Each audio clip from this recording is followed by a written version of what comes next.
The Alternative Experience. The Alternative Experience. The Alternative Experience.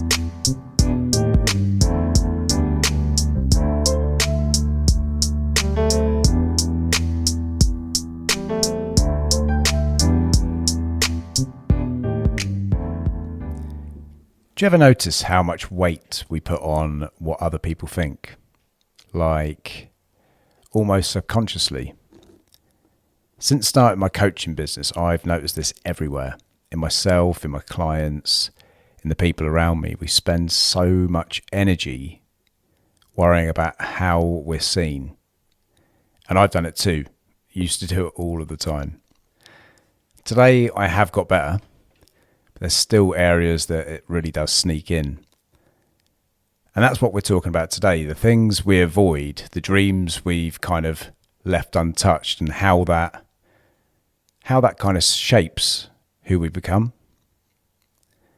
So I want you to think back to maybe your younger years. What did you really want to try but didn't? Or what personality trait or behaviour did you censor because you'd convinced yourself it was undesirable?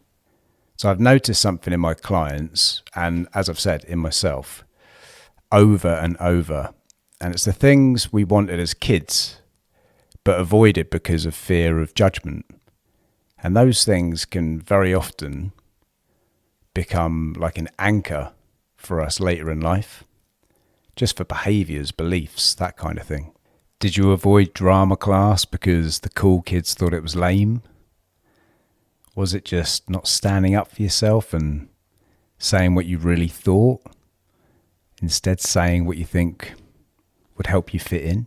Maybe even trying out for a team or a club or a band. Did you avoid that because someone in your group might have laughed or just simply didn't think it was cool? We've all got stories just like this, and they shape us a lot more than we could ever realise. So for me, one of the things was singing.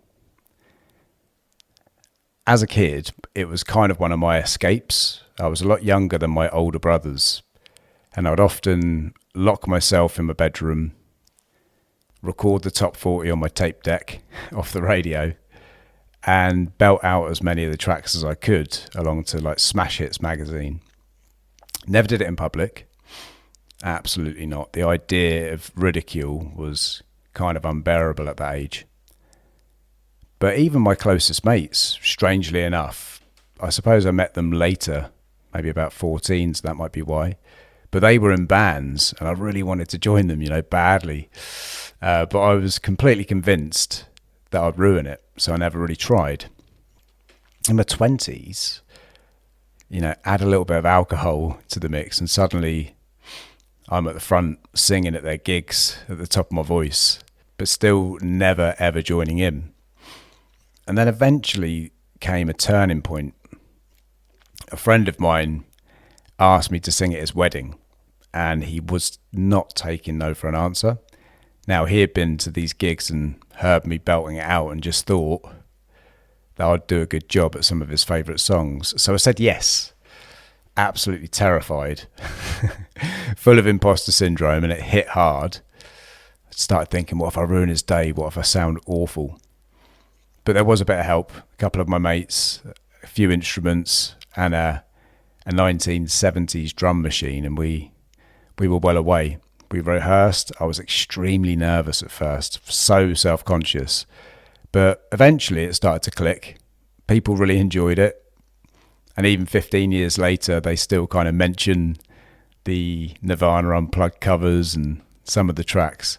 But for me, it was like ripping off a plaster. I'd been very scared to touch this for decades. And that moment kind of lit a bit of a fire in me. So we started jamming, recorded a few EPs. And for a little while, I was living that dream just a teeny little bit. But eventually life got in the way, kids, responsibilities, and that band faded away. But that itch never really went away for me. And here's the lesson that I want to sort of try and impart. The only thing that held me back all those years was the story that I'd made up in my head, And that's the lesson I want you to hear. it really is better to regret the things that you've tried and failed at than to regret the things that you've never let yourself do. A good friend of mine once said, I see a whole load of humans trying, but very few of them being. And I think he meant most people act their way through life rather than just simply being. You know, we filter ourselves, censor ourselves, live in this constant fear of judgment instead of just doing the things that light us up. You know, think about the things you wanted to do as a kid, but you kind of shut down, those parts of your personality that you hide. The hobbies, you know, the interests, the ideas, those dreams that you convince yourself were lame or wrong. Write them down and start exploring them, no matter what age you are. Don't worry about how it looks to anyone else. Don't wait. Don't censor yourself. Life is far too short. So here's how to start. Number 1, identify what you avoided in your childhood out of a fear of judgment.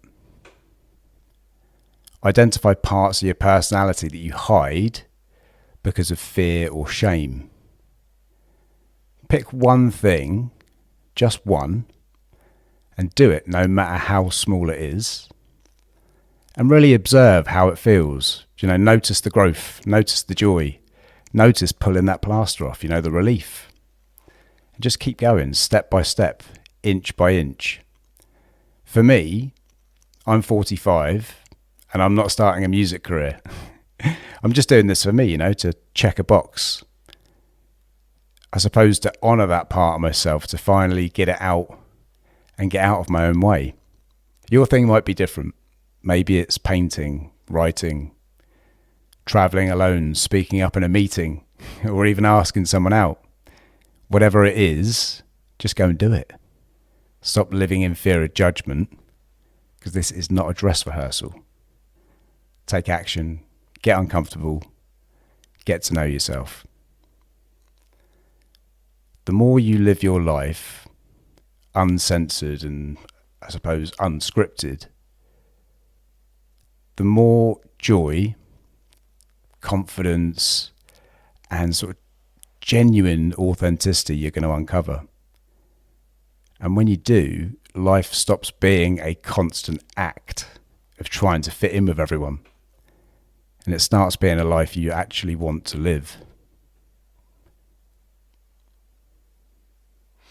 So, after that bombshell, thanks for listening. If this episode hit home, think about what you've been avoiding. Take one small step this week.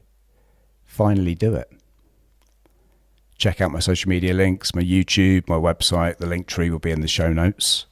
Like I say, stop surviving every day. Start thriving every day. This life is not a dress rehearsal. Make every second count. Cheers, guys.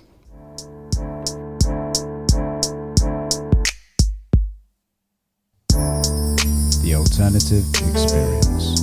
The Alternative Experience. The Alternative Experience.